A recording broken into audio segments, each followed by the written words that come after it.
মাহমুদুল হাসান জয় এর অপরাজিত সেঞ্চুরিতে আয়ারল্যান্ডের বিপক্ষে প্রথম ইনিংসে বড় লিডের সম্ভাবনা জাগিয়েছে বাংলাদেশ। দ্বিতীয় দিন শেষে আয়ারল্যান্ডের প্রথম ইনিংসে 286 রানের জবাবে 1 উইকেট হারিয়ে 338 রান করেছে টাইগাররা। সাদমান ইসলাম আউট হয়েছেন 80 করে। ক্যারিয়ার সেরা 169 করে অপরাজিত মাহমুদুল জয় ও মমিনুল হক অপরাজিত 80 রানে।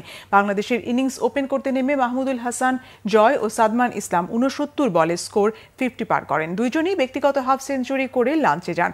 সাদমান 49 বলে 7 বাউন্ডারি ও 1 ছক্কায় আর জয় 72 বলে সমান সংখ্যক 4-6 মাইল ফলকে পা রাখেন।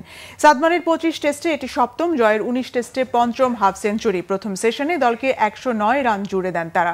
সাদমান 53, জয় 50 রানে অপরাজিত থাকেন। তবে দ্বিতীয় সেশনে স্কোর 168-তে পৌঁছার পর সাদমানকে ফিরিয়ে বাঁহাতি স্পিনার ম্যাথিউ হ্যামফ্রেইস ওপেনিং জুটি ভাঙেন। 104 বলে 80 রানে শেষ হয় সাদমানের ইনিংস। মমিনুল হক যোগ দেন জয়ের জন্য। জয় 19 টেস্টে দ্বিতীয় সেঞ্চুরি করে অপরাজিত আছেন 169 রানে। মমিনুল 74 টেস্টে 13 সেঞ্চুরির পাশে 23তম 50 তুলে নিয়ে ক্রিজে আছেন 80 রান নিয়ে। এর আগে সকালে আয়ারল্যান্ড তাদের শেষ 2 উইকেটে আরও 16 রান যোগ করে 286-তে প্রথম ইনিংস শেষ করে। তাইজুল ইসলাম ও strike pacer Hasan Mahmud wicket দুটি নিয়ে ইনিংসে 2টি করে শিকার পান। মেহেদি মিরাজ 3টি, আরেক বাঁহাতি স্পিনার হাসান মুরাদ অভিষেক 2টি উইকেট তুলে নেন। আইরিশ ব্যাটিংয়ে পল স্ট্রিং 60 ও কোডি কারমাইকেল 59 রান করেন।